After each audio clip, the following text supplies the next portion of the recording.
Hello. So now we are going to start a new module. Now we've learned about Spring Boot and all the core features. We learned about Spring Web, and now we are going to go to Spring Data Jpa. So let's try to review our application, what we have learned so far. So we've developed our simple Java web application, and we've used the Spring Web module where we have an embedded Tomcat server and everything we need to have like a web application running.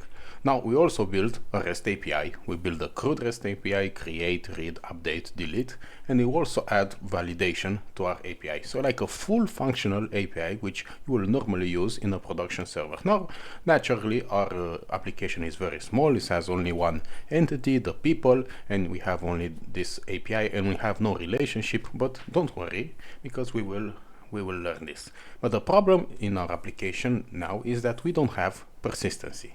So what is persistency? Basically, what I want is when I'm closing the server, when I'm restarting the server, I want my data to still be there. In any real world application, you have persistency. When you go to Facebook and you refresh the page, you don't lose the data. And every application has a database.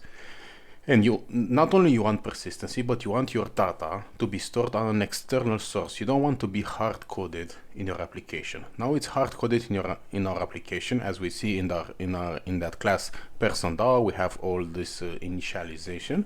But what we want is we want to have a database and to connect our application with the database. And this is where Spring Data Jpa comes to help. Now, I will give you like an overview of what we will learn in this module.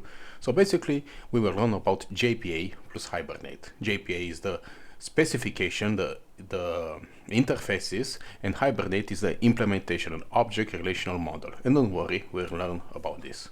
Then we will learn how Spring Data Jpa comes into help and how it implements this behind the scenes and gives us much more easier to focus on our logic and just write some simple lines of code, and we will just save an entity to a database or retrieve it or so on.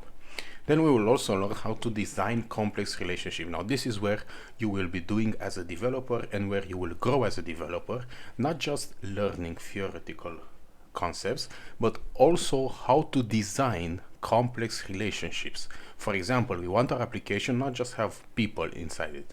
We want our application to have departments, and our departments, people can belong in multiple departments, and a department can have multiple people. So it's a many-to-many relationship. We also want to have sub-departments. A department can have multiple sub-departments, and a sub-department can belong to only one department. And it's one-to-many relationship.